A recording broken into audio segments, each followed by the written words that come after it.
2 Samuel 5. Then all the tribes of Israel came to David at Hebron and said, "Look, we are your bone and flesh. For some time, while Saul was king over us, it was you who led out Israel and brought it in. The Lord said to you, 'It is you who shall be shepherd of my people Israel, you who shall be ruler over Israel.' So all the elders of Israel came to the king at Hebron, and King David made a covenant with them at Hebron before the Lord, and they anointed David king over Israel. David was 30 years old when he began to reign, and he reigned 40 years. At Hebron he reigned over Judah 7 years and 6 months, and at Jerusalem he reigned over all Israel and Judah 33 years.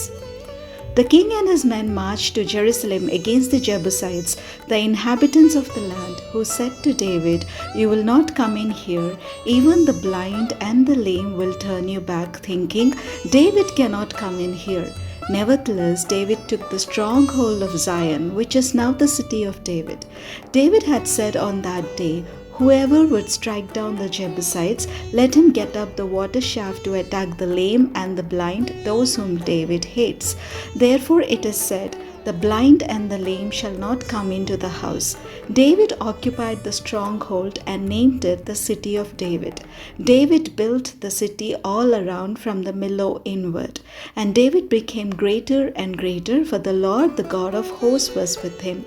King Hiram of Tyre sent messengers to David, along with cedar trees and carpenters and masons who built David a house.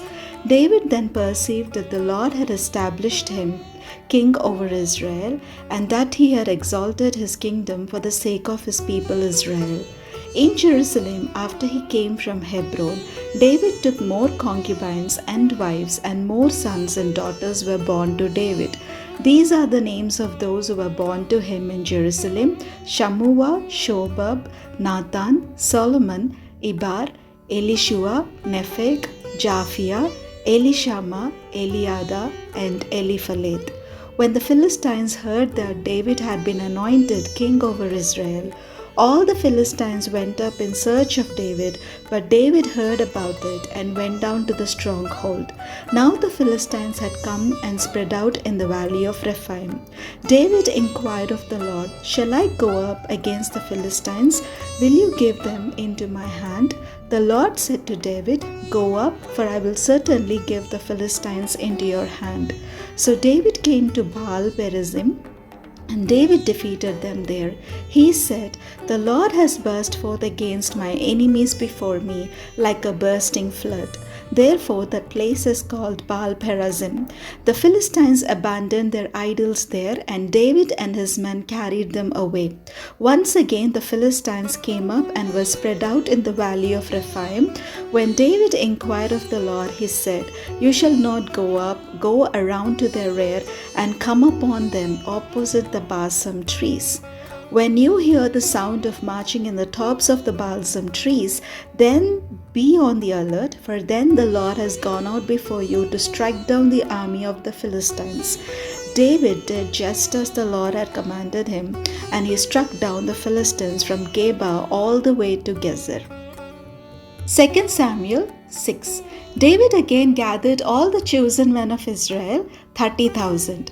David and all the people with him set out and went from Baale, Judah, to bring up from there the ark of God, which is called by the name of the Lord of hosts, who is enthroned on the cherubim.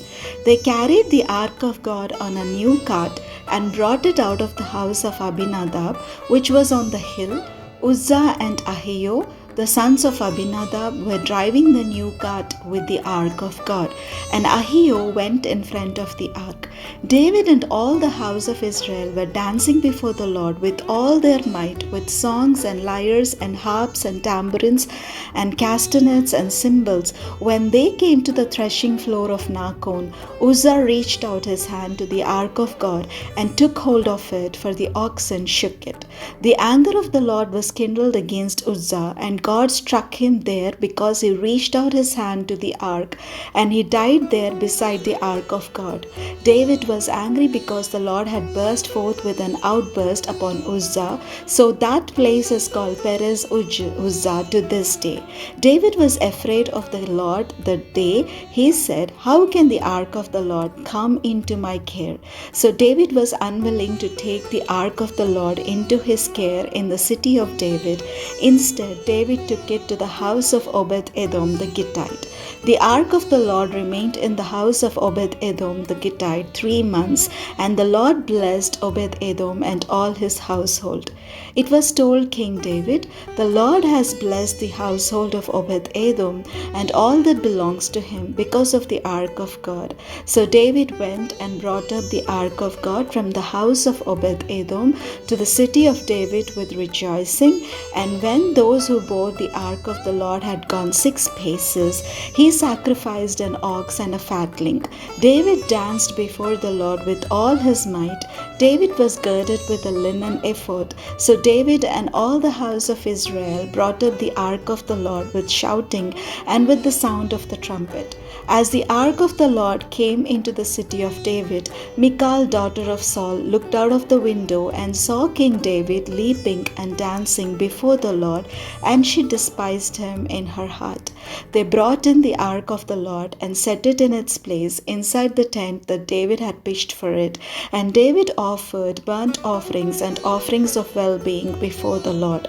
When David had finished offering the burnt offerings and the offerings of well-being, he blessed the people in the name of the Lord of hosts and distributed food among all the people, the whole multitude of Israel, both men and women, to each a cake of bread, a portion of meat, and a cake of raisins. Then all the people went back to their homes. David returned to bless his household, but Michal, the daughter of Saul, came out to meet David and said, "How the king of Israel honored himself today, uncovering himself today before the eyes of his servants as maids, as any vulgar fellow might shamelessly uncover himself." David said to Michal, "It was before the Lord who chose me in the place of your father and all his household to appoint me as prince over Israel, the people of the Lord, that I have danced before the Lord. I will make myself yet more contemptible than this, and I will be abased in my own eyes, but by the maids of whom you have spoken, by them I shall be held in honor." And Michal, the daughter of Saul, had no child to the day of her death.